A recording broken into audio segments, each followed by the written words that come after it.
गोवंश जातीचे मांस अवैध वाहतूक करणाऱ्यावर मुंबई नाका पोलिसांच्या पथकाने मोठी कारवाई केली आहे. गणेश बोरनारे यांना मिळालेल्या माहितीनुसार क्रोमा शोरूम फेम टाकीजवळ सापळा रचून गोमांस अवैध वाहतूक करणाऱ्या एकाला मारुती सुझुकी वाहनासह अटक करण्यात आली आहे.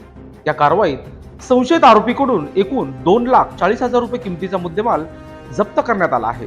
अरशद असलम शेख, वय वर्ष 19, राहणार मदिना व मक्का मस्जिद जवळ अल्फानगर, दिल्ली नाका, संगमनेर, जिल्हा अहमदनगर असं संशयिताचं नाव आहे.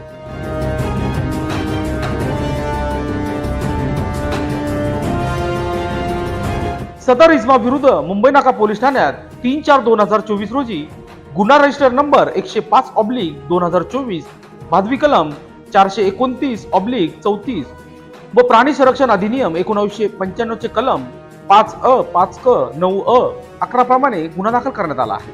तसेच आकिब कुरेशी, राहणार कुरणगाव, तालुका संगमनेर, जिल्हा अहमदनगर याच्यावर कारवाई करणे बाकी आहे. सदरची कारवाई नाशिक पोलीस आयुक्त संदीप कर्णिक, पोलीस उपायुक्त किरण कुमार चव्हाण, सहाय्यक पोलीस आयुक्त सिद्धेश्वर धुमाळ यांच्या मार्गदर्शनाखाली मुंबई नाका पोलीस ठाण्याचे वरिष्ठ पोलीस निरीक्षक अशोक गिरी, गुन्हे शाखा पोलीस निरीक्षक देशमुख तसेच गुन्हे शोध पथकाचे पोलीस उपनिरीक्षक निसार शेख यांच्या देखरेखीखाली रोहिदास सोनार, समीर शेख, गणेश बोरनारे, नवनाथ उगले अशांनी ही कामगिरी केली आहे.